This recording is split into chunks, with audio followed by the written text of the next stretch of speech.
They told me for years there was no money in podcasting. Well, they were all wrong.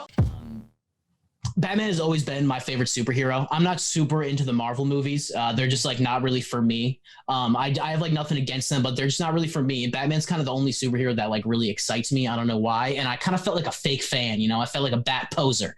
You know, I was like, oh, Batman's my favorite, but I've never read a single graphic novel or story about it. I've just seen the Michael Keaton Batman movie. You know what I mean?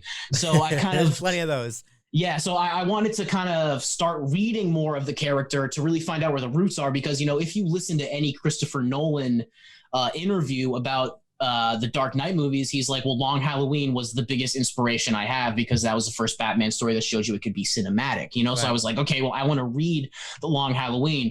And what you kind of realize is that Batman is one of the most malleable characters in all of storytelling. And that's why I find him so infinitely interesting. And what I mean by that is you really realize that, like, the core foundation of Batman has been told by so many different artists, so many different authors, so many different filmmakers once you get into the realm of filmmaking, that it's almost not about which Batman is better. It's which flavor of Batman are we talking about? So, like, if you want to talk about the Nolan films, to me, that's blockbuster Batman. That's like the studio was like, yo, you know that guy who did Inception and Interstellar? Let's give him the keys and see what happens. And that's Interstellar or Inception with Batman in it, as to where this is Matt Reeves' Batman. And it's a lot more conceptual and stylized and living in its own realm. So yeah, it's Batman's emo phase.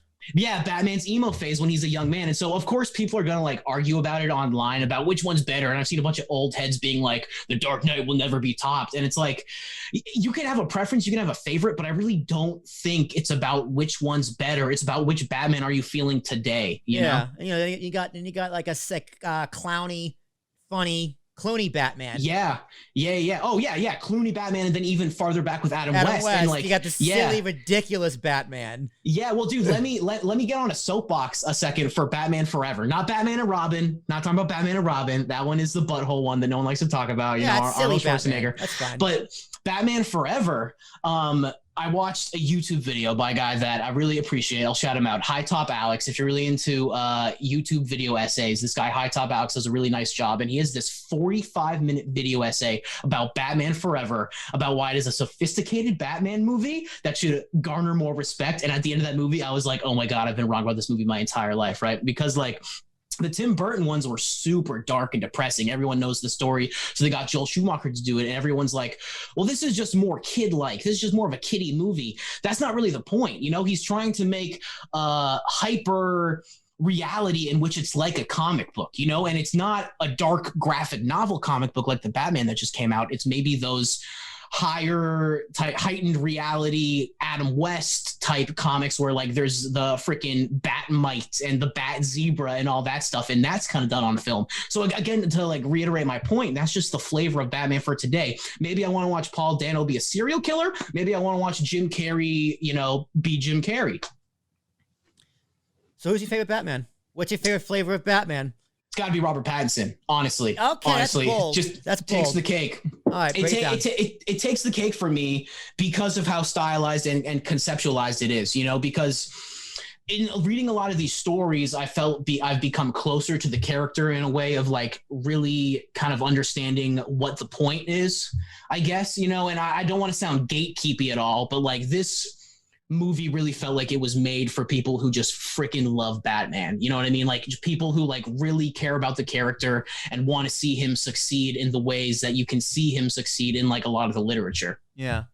Well, what I like about Pattinson was the fact that, you know, he was in costume as Batman for like 80% of the movie. Oh yeah. You know what I mean? Like this was a Batman movie. Whereas you see a lot of like what's his name? Christian Bale in the Batman movies, whereas like Batman kind of goes through the fight scenes. You know what I mean? Yeah, like, totally. He's in costume to get shit done. Like Robert Pattinson does everything in the bat suit. Because he has to, because his foil is Catwoman. So I think that adds a lot more when it comes to the idea of like, because there's when you're playing Batman, you're playing pretty much three characters. You're playing Batman, the vigilante. You're playing Bruce Wayne in public, and then you're playing Bruce Wayne with Alfred. Like people who know he's Batman. Yeah. So you're really kind of pulling off three characters, point. Whereas this one, he was just Batman the entire movie. Because he's just so disillusioned to the world, man. Yeah, you know, there was no Playboy, there was no Bruce Wayne. It was just no. This is fucking Batman.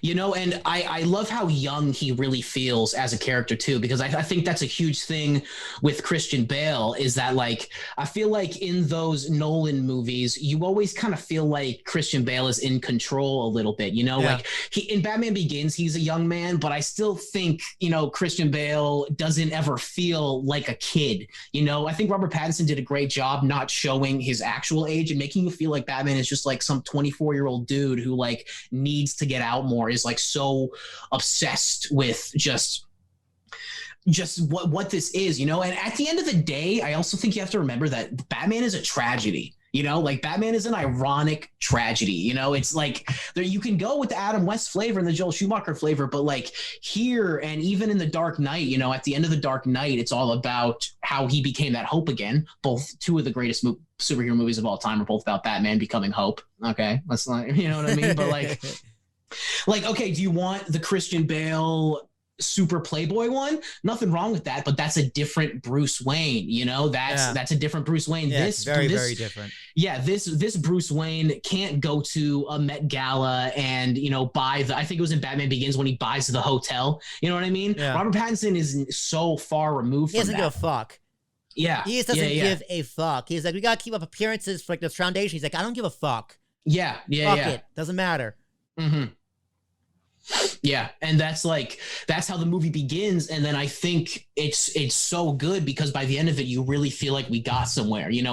As you see him with one of the best shots of the movie is for sure when he has the flare and he's walking out of the water with all the Gothamites behind him following, and then he's picking up the girl at the end, bringing her over, and they have the overhead shot of him dirty looking up at the sky, and in the beginning of the movie he was clean in the rain looking up at the bat signal, and before that he said I am vengeance, and now at this part over here I am hope. You know what I mean? Yeah